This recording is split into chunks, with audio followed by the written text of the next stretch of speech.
Hello there, my name is Tharika Lakamwasam, and I'm a zoning reform planning assistant with the City of Boston's Planning Department. Today I'll be teaching you how to use the City of Boston Zoning Viewer tool. The Zoning Viewer is the city's online mapping tool that can be used to find and learn information about your property, including how it's zoned, what its assessing report looks like, and if any special regulations apply to it. The Zoning Viewer can be accessed at the link found on the screen and in this video's description. When you open the zoning viewer, you will be greeted with a map of Boston. This map can be navigated by pressing your cursor and dragging it across the screen, or by using your mouse wheel to zoom in and out. You can also use the search feature found at the top of the screen to find a particular address or parcel. One of the first things you'll notice on the map is the red outlines representing the boundaries of the city's different neighborhoods and zoning districts. For instance, this shape here represents the bounds of the Roxbury neighborhood district. All of the properties inside of this area will be regulated by Roxbury's neighborhood-specific zoning. Zooming into a specific neighborhood district, you'll see that a different black outline will appear. These black outlines represent the boundaries of a neighborhood's different zoning subdistricts. Subdistricts, as you may imagine, divide large zoning districts into smaller parts. Each will have its own set of rules laid out in the neighborhood's district zoning that tell you what is allowed and not allowed to be built. In addition to districts and subdistricts, Boston zoning also establishes several overlay districts. Overlay districts are regulatory tools that establish special zoning rules and regulations on top of an area's underlying zoning, meaning its district or subdistrict specific rules. While some overlays are neighborhood specific, such as the neighborhood design overlay districts, others have citywide applicability, such as the Coastal Flood Resilience Overlay District. On the zoning viewer, you can also find these overlay districts by clicking the toggle layers button here in the upper left corner of the screen. You can also turn these layers on and off by selecting the checkbox to the left of the overlay district name. Looking through the layer list, you also note the Other Layers section. This menu provides you the opportunity to view other non-zoning related overlays that exist throughout the city. While the zoning viewer is a helpful tool for learning about Boston's broader district-level zoning, it can also be used to learn more detailed information about the rules and regulations that apply to individual properties or parcels. This can be done by typing a specific address or parcel identification number into the search bar at the top of the screen, or by zooming into the map and clicking on a parcel of interest. For this example, we'll be using the search bar method. After entering the address into the search bar, you can press the enter button on your keyboard to search. Once searched, the zoning viewer should take you directly to the parcel in question and open a window that provides a high-level summary of information relevant to the property. Starting in the assessing section, you'll be able to find the property's parcel identification number, its official address, as well as who its owner is. You'll also be able to access this parcel's assessing report by clicking on the blue Assessor's Report link. This report is helpful to know about as it contains information on the property's current use, its lot size and existing living area, as well as additional notes on the property's ownership and history. Moving back to the zoning viewer, the Windows Zoning section provides an overview of the zoning regulations applicable to the property. This includes information on the property's underlying zoning, including its zoning district, subdistrict, and subdistrict type, as well as its relevant neighborhood zoning article and corresponding tables.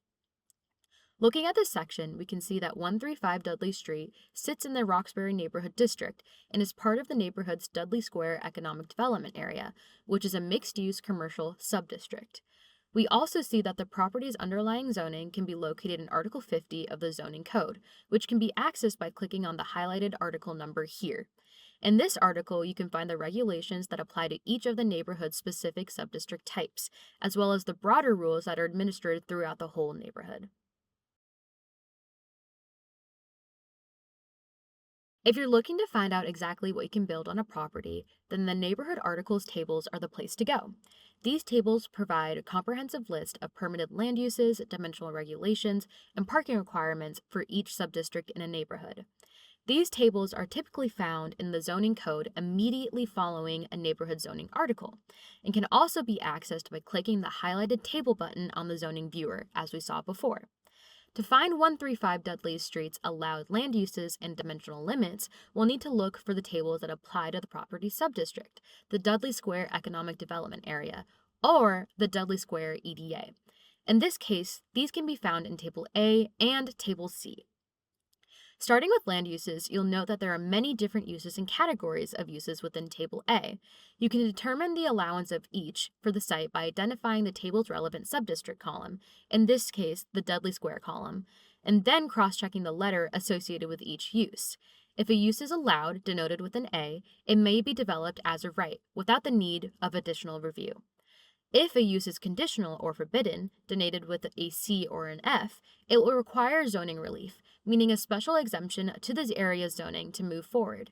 Decisions regarding zoning relief are made by the Zoning Board of Appeal, or ZBA, and if approved, result in the issuance of either a conditional use permit or a variance. Moving on to dimensions, you can find our property's dimensional rules in Table C of the Article 50 tables. Similar to the land use tables, you can determine a site's dimensional regulations by first identifying its subdistrict within the tables, and then pursuing the numerical allowances for the various dimensions listed below. As long as a project's proposed dimensions comply with these requirements, it will be able to proceed by right without the need for additional review. However, similar to a project proposing a forbidden use, any proposed projects exceeding these limits will require zoning relief in the form of a variance to move forward. If you have any questions regarding what a term in the table means, you can consult the Zoning Code definition section in Article 2. One thing to note, while properties in the city's neighborhood districts, like our example, have a button directly in the zoning viewer that links to their zoning tables, there are parcels in other districts where that may not be the case.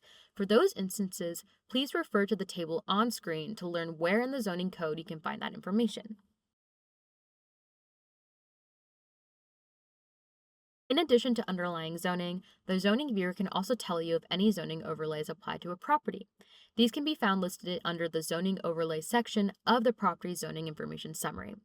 The regulations of each zoning overlay can be accessed by clicking the linked overlay district name on the zoning viewer.